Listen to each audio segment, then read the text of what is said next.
Angel Rebo, known as the CEO Confidant, is an influencer, international TV host, public speaker, CEO consultant, board member, and philanthropist. I was always doing the same thing. So I was always helping my employers to develop their businesses. I think that business leaders now need to be conscious like never before. They need to hear different messages. Angel has empowered more than 1,500 CEOs in 33 different countries and speaks 5 languages.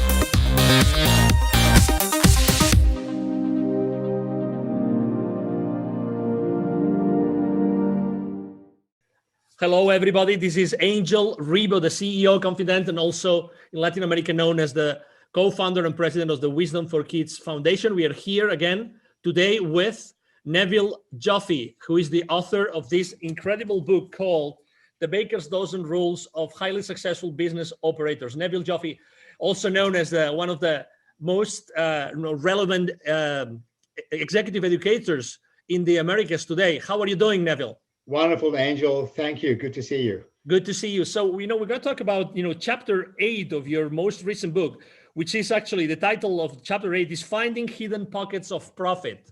So it couldn't be more relevant for today's what's going on in the economy, right? So it's having to do more with less. So how have you typically seen that corporations can find, those hidden pockets of profit? Angel, what worked a year or 2 or 3 ago, 2 or 3 years ago, rather, it might have been a good decision then. It doesn't mean it's a good decision now. And I believe it's incumbent upon people to keep reevaluating process and resources.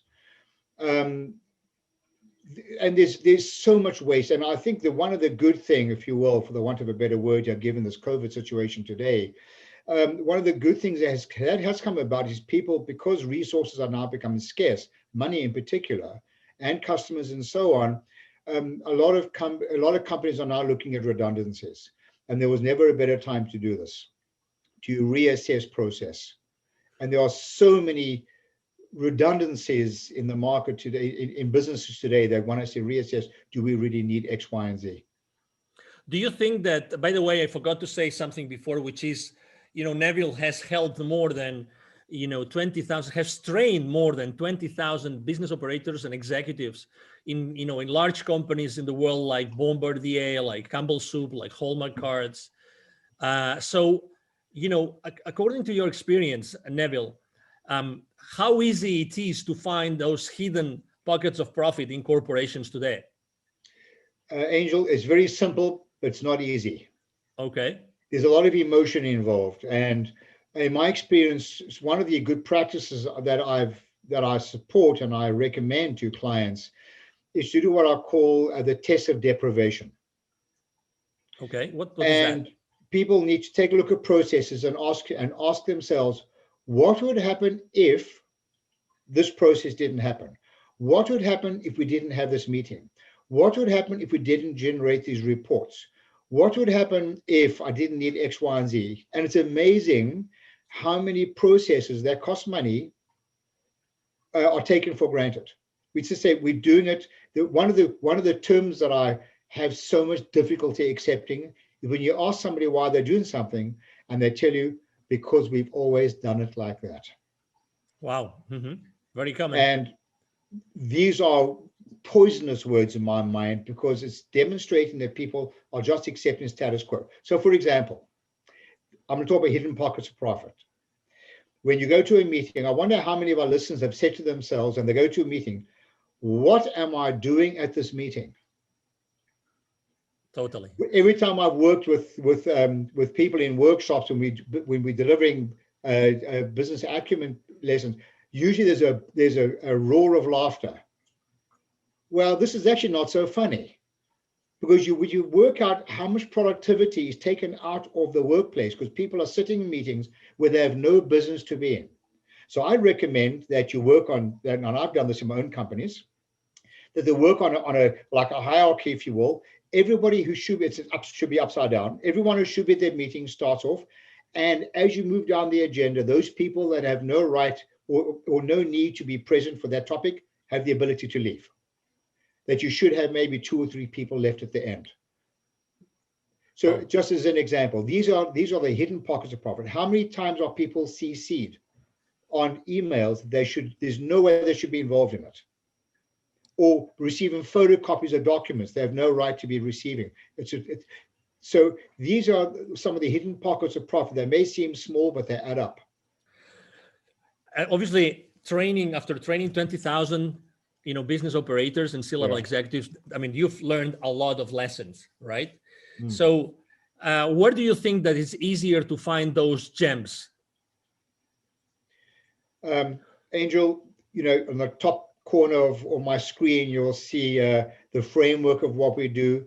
We're in business to drive sustainable profits and cash flow. That's why investors invest in a business, whether you're a privately owned company, a venture capital owned company, publicly traded company, you're in business to drive sustainable profits and cash flow. But we also want to hold our people accountable for what they do. But it's not reasonable to hold them accountable if we don't engage them and educate them.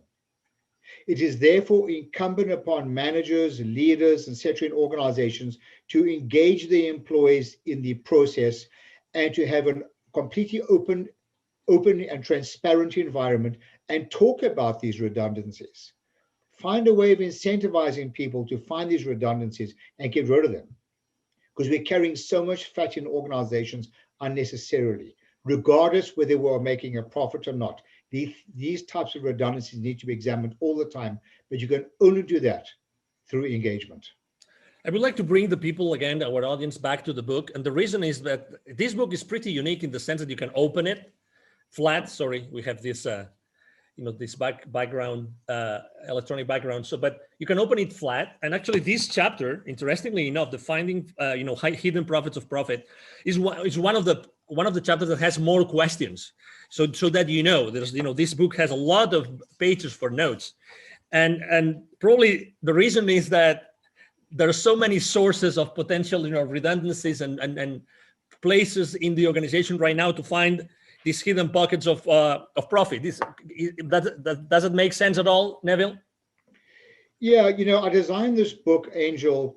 I try and keep things efficient. I don't waste words unnecessarily. People are busy. They haven't got time to read a lot of nonsense and repetitive stuff. I have a philosophy, just, say what you need to say and get on with it. So the book is made up of an introductory part, which just creates context to the topic, such as don't do the wrong thing more efficiently, don't evaluate numbers in isolation, the word so what, just do as you say you're going to do. There's context. Then there's a bunch of questions to really get the reader to do a deep dive into some of these questions they should be sharing or asking their colleagues, employees, whatever. And there's places for notes. And the whole idea here is not about the answers, it's about the questions people should be asking. Exactly. Neville, I would like to ask you also, this is your latest book, and what does this book represent? Because you have written many books, including textbooks for colleges. What does this book represent in your career? This for me, Angel, is a legacy. As you can see, I'm only 50 years old, plus a lot of tax. This is part of a legacy for me.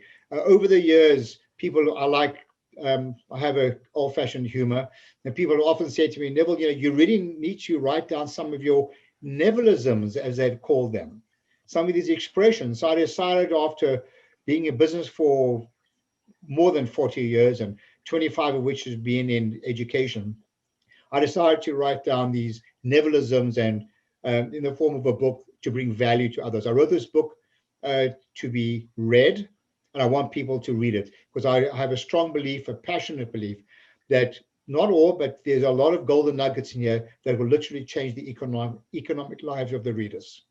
Excellent. If people would like to reach out to you, Neville, what's the best way to connect? Just email me. I love a good chat, in case you didn't notice. It's Neville, Neville, @bizwisdom, bizwisdom.com. Excellent. Well, thank you for being with us today, Neville. It's been a pleasure. You're very welcome, Angel. The pleasure was mine. Thank you again, and thank you everybody watching us today. Thank you for being here with us at the CEO Confident TV. It's been a pleasure to have you. I'm sure that you have enjoyed this conversation as much as we have. Hope to see you soon in our next show. Thank you very much. Bye-bye. Thanks. Bye now. Thank you so much for watching our show today. The entire team of the CEO Confident appreciate your time and attention. If you think that you are a good fit for the CEO Confident TV, please connect with us on LinkedIn. We hope that you enjoyed today's show as much as we did. See you soon. Angel Ribo, the CEO Confident. Email address angel@angelribo.com. Don't forget to follow me on LinkedIn. Thank you.